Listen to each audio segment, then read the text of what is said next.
నమస్తే గురు, బాగున్నారా అందరూ? నేను లాంగ్ వీడియో చేసి చాలా రోజులు అయిందనమాట. సో ఇవాళ లాంగ్ వీడియో చేయడానికి కారణం ఏంటంటే జాబ్స్ ఇన్ ఐర్లాండ్. జాబ్స్ ఎలా వస్తున్నాయి, మన వాళ్ళకి ఏ సెక్టర్లో ఎక్కువ జాబ్స్ ఉన్నాయి, ఎవరెవరికి జాబ్స్ వచ్చాయి ఆల్రెడీ అన్న దాని గురించి చెప్దామని చెప్పేసి వీడియో చేస్తున్నా. సో కంప్లీట్గా వీడియో అయితే చూడండి, మంచి ఇన్ఫర్మేషన్ అయితే ఇస్తాను మీకు. మాకు జాబ్లు ఎలా వచ్చాయి, ఎవరెవరికి ఏ సెక్టర్లో జాబ్లు వచ్చాయి అన్నది.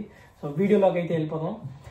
ఇఫ్ ఇన్ కేస్ ఎవరైనా కొత్తగా మన ఛానల్ చూస్తుంటే ఖచ్చితంగా లైక్ చేయండి, సబ్స్క్రైబ్ చేయండి. మనం ఇంకా వీడియోస్ ఎక్కువ చేద్దాం. మీరు ఎక్కువ మనకి ఇంటరాక్షన్ జరిగిందంటే ఇంకా ఎక్కువ వీడియోస్ చేస్తాం.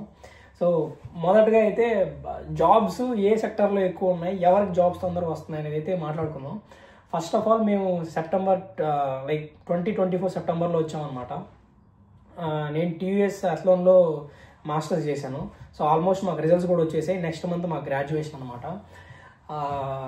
నాకు తెలిసి నేను చాలామంది మా టీయూఎస్ క్యాంపస్ గురించి, నాకు తెలిసిన సర్కిల్ వాళ్ళ గురించి మాట్లాడదాం అనుకుంటున్నా. ఏంటంటే మెయిన్గా మాకు చాలా ఎక్కువ జాబ్ వచ్చిన సెక్టార్ ఏంటంటే సివిల్ వాళ్ళు అనమాట. సో నాకు మా ఫ్రెండ్స్ ఉన్నారు, యాక్చువల్లీ మా టీయూఎస్ అథ్లాన్లో చదివిన ఫ్రెండ్స్. ఎందుకంటే వాళ్ళు నాకు అక్కడ బాగా క్లోజ్, నేను వాళ్ళతో ఉన్నాను కాబట్టి నాకు తెలుసు. సో సివిల్ డిపార్ట్మెంట్ వాళ్ళకి 100% జాబ్స్ అయితే వచ్చాయన్నమాట. సో ఆల్మోస్ట్ ఎవరైతే సివిల్ డిపార్ట్మెంట్, ఇండియాలో సివిల్ డిపార్ట్మెంట్ నుంచి ఐర్లాండ్కి వచ్చారో, ఇక్కడ ఏ కోర్స్ అయినా చేయని, బట్ స్టిల్ సివిల్ డిపార్ట్మెంట్ వాళ్ళకైతే ఆల్మోస్ట్ 90% జాబ్స్ వచ్చాయి నాకు తెలిసిన వాళ్ళందరికీ. ఒకరు ఇద్దరు స్టిల్ ట్రైయింగ్ అనమాట మా ఫ్రెండ్స్. బట్ వాళ్ళకి కూడా తొందరగా వచ్చేస్తుంది, పెద్ద టైం ఏం పట్టదు. వచ్చిన 6 months లోపే మన వాళ్ళకి ఇక్కడ మార్కెట్ తెలిసింది, వాళ్ళకి జాబ్లు వచ్చాయి, మూవ్ అయిపోయారు. 6 months తర్వాత జాబ్ వచ్చింది, రీలొకేట్ అయిపోయారు, ఫుల్ టైం ఆఫర్లు వచ్చేసాయి. సో అలా సివిల్ డిపార్ట్మెంట్ వాళ్ళకి కళ్ళు మూసుకొని జాబ్లు వస్తున్నాయి అనమాట. సో ప్రాబ్లం లేదు. ఇంకా ఎక్స్పీరియన్స్ ఉన్న వాళ్ళకి ఇంకా చాలా తొందరగా వస్తుంది అనమాట జాబు. మా ఫ్రెండ్స్ కొంతమందికి 3-4 years ఆఫ్ ఎక్స్పీరియన్స్ ఉందన్నమాట. చాలా ఈ సివిల్ డిపార్ట్మెంట్లోనే చాలా ఉంటాయి కదా, క్వాంటిటీ సర్వేయింగ్ అని చెప్పి, సివిల్ ఇంజనీర్ అని చెప్పి, ఇట్లా డిఫరెంట్ రోల్స్. జాబ్లు అయితే ఖచ్చితంగా సివిల్ వాళ్ళకి డిమాండ్ ఎక్కువ ఉంది. వచ్చిన వాళ్ళలో 90% జాబ్ వచ్చేసిందంటే ఇంకా 10% ఇంకా వెతుకుతున్నారు. వాళ్ళందరికీ కాల్స్ వస్తున్నాయి, ఇంటర్వ్యూలు షెడ్యూల్ అవుతున్నాయి, అన్నీ జరుగుతున్నాయి అనమాట. సో ఖచ్చితంగా సివిల్ వాళ్ళకైతే డిమాండ్ ఉంది, ఇంకా స్టిల్ డిమాండ్ ఉందన్నమాట. నీకు ఎక్స్పీరియన్స్ ఉంటే ఇంకా కొన్నిసార్లు పెద్దగా కాంప్లికేటెడ్ ఇంటర్వ్యూస్ కూడా ఏం జరగవు, తీసేసుకుంటారు అనమాట. సో అంత డిమాండ్ ఉంది. మోర్ ఓవర్ ఐర్లాండ్లో హౌసింగ్ క్రైసిస్ జరుగుతున్నాయి. సో ఒక లాస్ట్ ఇయర్కి ఒక 75,000 హౌసెస్ బిల్డ్ చేయాలంటే, ఫర్ ఎగ్జాంపుల్ ఒక రఫ్ ఇమేజ్లో చెప్తున్నా, ఒక 75,000 హౌసెస్ బిల్డ్ చేయాలి లేదా ఒక కన్స్ట్రక్షన్స్ జరగాలి అంటే జస్ట్ 4,000, 5,000, 6,000 హౌసెస్ మాత్రమే బిల్డ్ అయ్యాయి, అట్లా కన్స్ట్రక్షన్ జరిగిందనమాట. సో ఎంత బ్యాక్లాగ్ చాలా ఉందన్నమాట. సో ఆ బ్యాక్లాగ్ అన్నిటిని ఫిల్ చేయడానికి ఖచ్చితంగా సివిల్ ఇంజనీర్స్ అయితే కావాలి వీళ్ళకి, గవర్నమెంట్కి. సో అలా సివిల్ వాళ్ళకైతే 100% డిమాండ్ ఉందన్నమాట. సెకండ్, ఇంకా దేనికి డిమాండ్ ఎక్కువ ఉందంటే హెల్త్ సెక్టర్ అనమాట. హెల్త్ సెక్టార్కి ఎక్కడికి వెళ్ళినా జాబే, నువ్వు టచ్ చేస్తే జాబే అన్నట్టు ఉందన్నమాట. ఇక్కడ వీళ్ళకి ఇక్కడ కేర్ హోమ్స్ ఎక్కువ ఉంటాయి. హెల్త్ కేర్ డిపార్ట్మెంట్ చాలా పెద్దదన్నమాట. పెద్దదంటే ఐ మీన్ చాలా ఓల్డ్ ఏజ్ హోమ్స్ ఎక్కువ ఉంటాయి. డిసీజెస్ లేకపోతే ఓల్డ్ పీపుల్ వాళ్ళకి ఒక సర్టెన్ ఏజ్, ఒక 90-95 వచ్చిన తర్వాత వాళ్ళతో పాటు వాళ్ళ కొడుకులు, కూతుర్లు, వాళ్ళ ఫ్యామిలీ ఎవరు కలిసి ఉండరు అనమాట. సో వాళ్ళ ఫ్యామిలీ, సో వీళ్ళు డిఫరెంట్గా ఉంటారు. వీళ్ళకి సపరేట్గా వీళ్ళే ఒక హాస్పిటల్, ఒక హెల్త్ కేర్ డిపార్ట్మెంట్లోకి జాయిన్ అయిపోయి అక్కడ ఆ హెల్త్ కేర్ డిపార్ట్మెంట్ వాళ్ళు వీళ్ళకి సర్వీసెస్ ఇస్తారు అనమాట. సో అలాంటి సర్వీసెస్ చాలా ఎక్కువ ఉన్నాయి ఇక్కడ. సో ఆ సర్వీసెస్ అన్నీ చేయడానికి నర్సెస్ అవసరం, హెల్త్ కేరర్స్ అవసరం, డాక్టర్స్ అవసరం, సర్జరీ చేసే డాక్టర్స్ అవసరం. ఇంకా చాలా హెల్త్ కేర్ డిపార్ట్మెంట్లో హ్యూజ్ నెంబర్ ఆఫ్ వేకెన్సీస్ అయితే ఉన్నాయన్నమాట. సో చాలా మంచి ఆపర్చునిటీస్ ఉన్నాయి హెల్త్ కేర్ డిపార్ట్మెంట్కి ఐర్లాండ్లో. మోర్ ఓవర్ నేను చూసిన దాని ప్రకారం నర్సెస్ని ఆల్మోస్ట్ ఇండియా నుంచి హైర్ చేసుకుంటారు అనమాట. ఇక్కడ హెల్త్ కేర్ సెక్టర్ అందరూ, ఎవరైనా మీరు హెల్త్ కేర్ సెక్టర్కు ఓపెన్ చేసి ఏ ఎంప్లాయ్మెంట్ ఎక్కువ ఉంది అని చూస్తే ఇండియన్స్ ఎంప్లాయ్మెంట్ చాలా ఎక్కువ ఉంటుంది అనమాట. సో హెల్త్ కేర్ డిపార్ట్మెంట్లో మాత్రం హ్యూజ్ ఎంప్లాయీస్ అందరూ మనోళ్ళే. ఆల్మోస్ట్ సౌత్ ఇండియా, కేరళ నుంచి ఉంటారు అనమాట మొత్తం నర్సెస్ అందరూ. వాళ్ళ 100% వాళ్ళ జాబ్లు ఎక్కువ హెల్త్ కేర్ డిపార్ట్మెంట్లో చేస్తూ ఉంటారు. సో అలాంటి జాబ్స్ ఉన్నాయన్నమాట. సో అవి కూడా చూస్ చేసుకోవచ్చు. హెల్త్ కేర్ సెక్టర్కి చాలా బాగుంది. ఇంకా దీని తర్వాత వస్తే ప్రజెంట్ అయితే ఐటీ వాళ్ళకి చాలామంది వచ్చేసారు.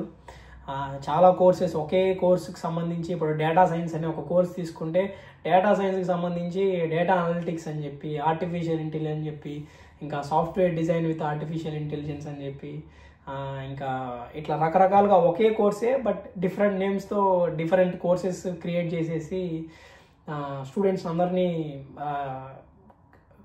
ఇంకా మనకి సీట్స్ ఇచ్చేసి ఐర్లాండ్కి వచ్చామని చెప్పారనమాట. వచ్చారు, అందరూ కోర్సెస్ చేశారు, గ్రాడ్యుయేట్ అయ్యారు. చాలామంది జాబుల కోసం వెయిట్ చేస్తారనమాట. ఎందుకంటే ప్రాపర్గా ఎవరికి ఇంటర్వ్యూ కాల్స్ రావట్లేదు. అప్లై చేస్తూనే ఉన్నారు. గ్రాడ్యుయేషన్ అయ్యి లాస్ట్ ఇయర్, అంతకుముందు ఇయర్ కూడా జాబ్ చేస్తూ ఉన్నవాళ్ళు ఉన్నారు. అంటే మీకు జాబ్ కాదు, గ్రాడ్యుయేషన్ అయిపోయి జాబ్ కోసం వెయిట్ చేసేవాళ్ళు ఉన్నారనమాట. సో వాళ్ళకి కూడా ఇంకా జాబులు రాలేదు. సో ఆలోచించండి, మెయిన్గా ఎక్స్పీరియన్స్ లేకుండా ఇండియా నుంచి ఇక్కడికి ఎవరైతే వచ్చి ఉంటారో వాళ్ళకి ఇంకా చాలా కష్టం ఉంది. ఎందుకంటే ఎక్స్పీరియన్స్ 2-3 years ఎక్స్పీరియన్స్ ఉన్న వాళ్ళకే జాబులు రావట్లేదు అనమాట.